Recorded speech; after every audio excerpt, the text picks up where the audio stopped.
Welcome to Mahara. I'm Betty Hurley-Dasgupta, and I'm going to be showing you this Mahara space, which we'll be using for our mini course.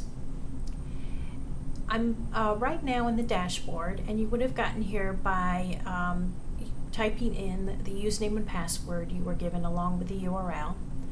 And if you did not get a username and password, email me at betty.hurley-dasgupta@esc.edu. And the dashboard is your jumping off place for Mahara.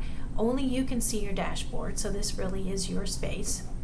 And the nice part about the dashboard is it does provide some nice icons to give you an idea of what you can do in Mahara. So I'm going to be using that in order to do this orientation.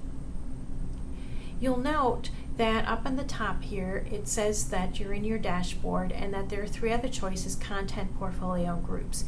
And actually a lot of that are described in the icons here, so that's those are the ones that I'm going to be discussing.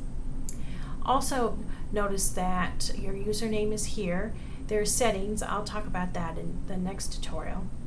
It tells you whether you have your mail, and this is where you will log out. In Mahara, one of the aspects that's important to keep in mind is that you upload your content and deal with your content separate from publishing it, which actually gives you a lot of options, because then you can put in content and you can publish it in different places in different ways. So the first thing you will want to do in Mahara is to start creating and collecting some of that content. You do have profile information, so that's one of the first things we'll do in the next tutorial, which is to update your profile information, which includes putting in a photo.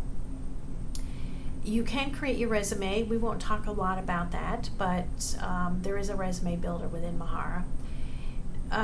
You will be uploading files because you'll need those in order to create some pages.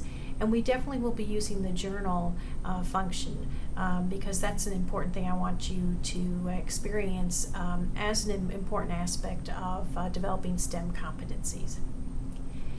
You then would publish that content in what Mahara calls pages. And you can actually think of these as individual web pages because they each have their own URL. So we'll be doing a bit of that within the mini course. Another important aspect of Mahara is that it has a lot of social networking options. So each of the users is a potential friend, so you can go through a list of users and find friends and connect with them. And you can join groups, and we will be part of a group so we can have some discussions within Mahara. And you can discuss topics within those groups. And when it says privacy here, that's actually how you're going to decide how to share your pages. It gives you many options in terms of how to either make your work public or just for individuals or for groups. So we will be talking about that. Note that in the rest of this, it talks about some latest pages that either you've worked on or people in your group, what pages you've have created, and any recent activity. It also tells who's online right now and what groups you're in. So as I mentioned, this link goes to your profile page, so I do want to show that as part of this orientation. And when you click on your name, your initial profile page will not have as much in it, so you will be adding to it. But to give you an example, I put in what's called a little text box, pulled some information from my profile about me. I also have pulled in part of my one of my journals, and so that's a nice thing to include in a profile or in one of your pages. Your profile page usually shows who your friends are.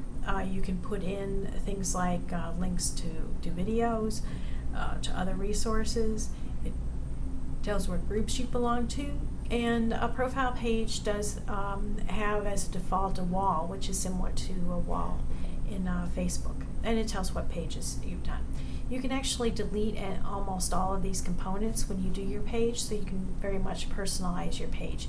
But we'll get into that in the next tutorial. So for now, let's go up and log out because that's the end of our introduction.